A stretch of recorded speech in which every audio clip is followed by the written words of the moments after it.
जय श्री कृष्णा दोस्तों, बीएसना फैमिली में आपका स्वागत है। दोस्तों आज की वीडियो में हम वट सावित्री व्रत कथा साथ ही आपको पूजन विधि बता रहे हैं। दोस्तों अगर आपको हमारी जानकारी वीडियो पसंद आए तो इसे लाइक शेयर जरूर करिएगा। दोस्तों यह व्रत देखिए सौभाग्यवती स्त्रियों का मुख्य त्योहार माना जाता है। यह व्रत मुख्य रूप से ज्येष्ठ कृष्ण की अमावस्या को किया जाता है। इस दिन वट यानी बरगद के वृक्ष की पूजा की जाती है। इस दिन सत्यवान, सावित्री और यमराज की पूजा की जाती है। स्त्रियां इस व्रत को अखंड सौभाग्यवती अर्थात अपने पति की लंबी आयु, सेहत तथा उसकी तरक्की के लिए करती हैं। सावित्री ने भी इसी व्रत के द्वारा अपने पति सत्यवान को धर्मराज से छीन लिया था। अब इसकी पूजा विधि।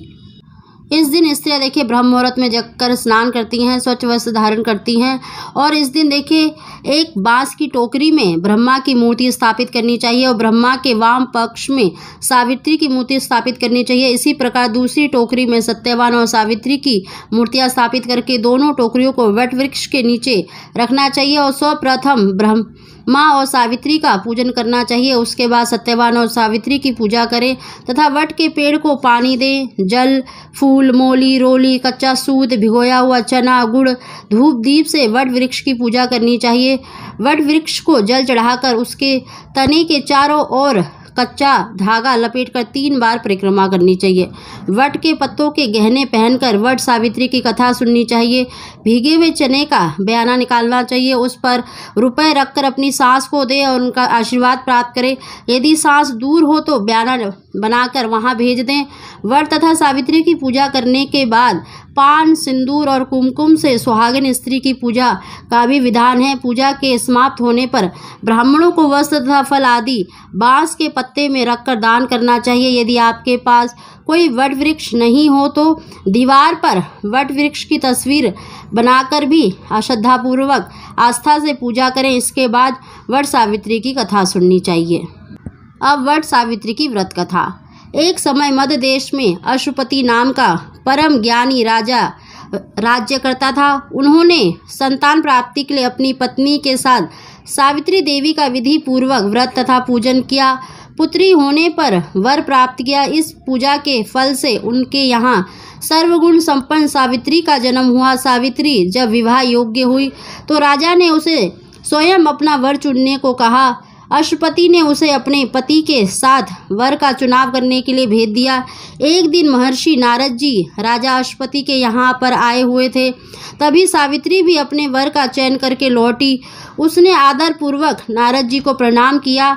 नारद जी के पूछने पर सावित्री ने कहा कि राजा घुमसेन, जिनका राज्य हर लिया गया है, जो अंधे होकर अपनी पत्नी के साथ वनों में भटक रहे हैं, उन्हीं के एकलौते आज्ञाकारी पुत्र सत्यवान को मैंने अपने पति स्वरूप में वरण किया है। तब नारद जी ने सत्यवान तथा सावित्री के ग्रहों की गणना करके उसके भूत, वर्तमान और भविष्य को देखकर राजा से कहा कि राजन, तुम्हारी कन्या ने निस्संदेह बहुत ही योग्य वर का चुनाव किया है। सत्यवान गुणी और धर्मात्मा है। वह सावित्री के लिए सब प्रकार से योग्य है, परंतु एक भारी दोष है, वह अल्प आयु है और 1 वर्ष के बाद अर्थात जब सावित्री 12 वर्ष की हो जाएगी उसकी मृत्यु हो जाएगी। नारद जी की ऐसी भविष्यवाणी सुनकर राजा ने अपनी पुत्री को कोई अन्य वर खोजने के लिए कहा। इस पर सावित्री ने कहा, पिताजी, आर्य कन्याएं जीवन में एक ही बार अपने पति का चयन करती हैं। मैंने भी सत्यवान को मन से अपना पति स्वीकार कर लिया है। अब चाहे वह अल्पायु हो या दीर्घायु हो, मैं किसी अन्य को अपने हृदय में स्थान नहीं दे सकती। सावित्री ने आगे कहा, पिताजी, आर्य कन्याएं अपना पति एक बार ही चुनती हैं। राजा एक बार ही आज्ञा देते हैं और पंडित भी एक बार ही प्रतिज्ञा करते हैं तथा कन्यादान भी एक बार ही किया जाता है। अब चाहे जो हो, सत्यवान ही मेरा पति होगा। सावित्री के ऐसे दृढ़ वचन सुनकर राजा अशुपति ने उसका विवाह सत्यवान से कर दिया। सावित्री ने नारद जी से अपने पति की मृत्यु का समय ज्ञात कर लिया था। सावित्री अपने पति और सास ससुर की सेवा करती हुई वन में रहने लगी। समय बीतता गया और सावित्री 12 वर्ष की हो गई। नारद जी के वचन उसको प्रतिदिन परेशान करते थे। आखिरकार जब नारद जी के कथन अनुसार उसके पति के जीवन के 3 दिन बचे थे, तभी से वह उपवास करने लगी। नारद जी द्वारा कथित निश्चित तिथि पर ही पितरों का पूजन किया। प्रतिदिन की भांति उस दिन भी सत्यवान लकड़ियां काटने के लिए चला तो सास ससुर से आज्ञा लेकर वह भी उसके साथ वन में चल दी। वन में सत्यवान ने सावित्री को मीठे मीठे फल लाकर दिए और स्वयं एक वृक्ष पर लकड़ियां काटने के लिए चढ़ गया। वृक्ष पर चढ़ते ही सत्यवान के सिर में असहनीय पीड़ा होने लगी।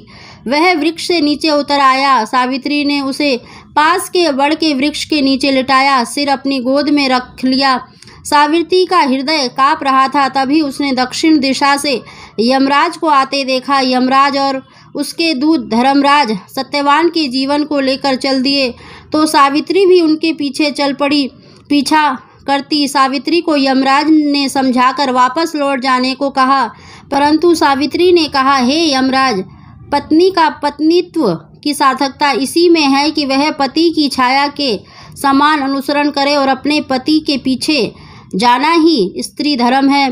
पतिव्रत के प्रभाव से और आपकी कृपा से कोई मेरी गति नहीं रोक सकता। यह मेरी मर्यादा है। इसके विरुद्ध कुछ भी बोलना आपके लिए शोभनीय नहीं है। सावित्री के धर्मयुक्त वचनों से प्रसन्न होकर यमराज ने उससे उसके पति के प्राणों के अतिरिक्त कोई भी वरदान मांगने को कहा। सावित्री ने यमराज से अपने सास ससुर की आँखों की खोई हुई ज्योति और दीर्घायु मांग ली। यमराज तथास्तु कहकर आगे बढ़ गए। फिर सावित्री ने यमराज का पीछा नहीं छोड़ा। यमराज ने उसे फिर वापस जाने के लिए कहा। इस पर सावित्री ने कहा, हे धर्मराज, मुझे अपने पति के पीछे चलने से कोई नहीं रोक सकता। पति के बिना नारी जीवन की कोई सार्थकता नहीं है। हम पति पत्नी भिन्न भिन्न मार्ग कैसे जा सकते हैं? पति का अनुगमन मेरा कर्तव्य है। यमराज ने सावित्री के पतिव्रत धर्म की निष्ठा देखकर पुनः वर मांगने के लिए कहा। सावित्री ने अपने सास ससुर के खोए हुए राज्य की प्राप्ति तथा 100 भाइयों की बहन होने का वर मांगा। यमराज पुनः तथास्तु कहकर आगे बढ़ गए, परंतु सावित्री अब भी यमराज का पीछा किए जा रही थी। यमराज ने फिर से उसे वापस लौट जाने को कहा, किंतु सावित्री अपने प्राण पर अडिग रही। तब यमराज ने कहा, हे देवी, यदि तुम्हारे मन में अब भी कोई कामना है तो कहो, जो मांगोगी वही मिलेगा। इस पर सावित्री ने कहा, यदि आप सच में मुझसे प्रसन्न हैं और सच्चे हृदय से वरदान देना चाहते हैं तो मुझे 100 पुत्रों की माँ बनने का वरदान दे।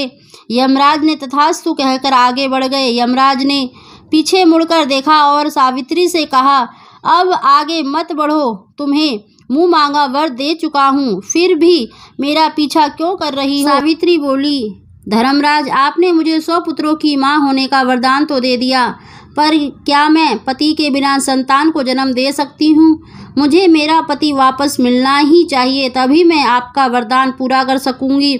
सावित्री की धर्मनिष्ठा, पति भक्ति और शक्तिपूर्ण वचनों को सुनकर यमराज ने सत्यवान के जीवन को मुक्त कर दिया। सावित्री को वर देकर यमराज अंतर्ध्यान हो गए। सावित्री उसी वट वृक्ष के नीचे पहुंची जहां सत्यवान का शरीर पड़ा था। सावित्री ने प्रणाम करके जैसे ही वट वृक्ष की परिक्रमा पूर्ण की, वैसे ही सत्यवान के मृत शरीर जीवित हो उठा। दोनों हर्ष आतुर से घर की ओर चल पड़े। प्रसन्नचित्त सावित्री अपने पति सहित सास ससुर के पास गई। उनकी नेत्र ज्योति वापस लौट आई थी। उनके मंत्री उन्हें खोज चुके थे। घुमसेन ने पुनः अपना राज सिंहासन संभाल लिया था। उधर महाराज अश्वसेन 100 पुत्रों के पिता हुए और सावित्री 100 भाइयों की बहन। यमराज के वरदान से सावित्री 100 पुत्रों की मां बनी।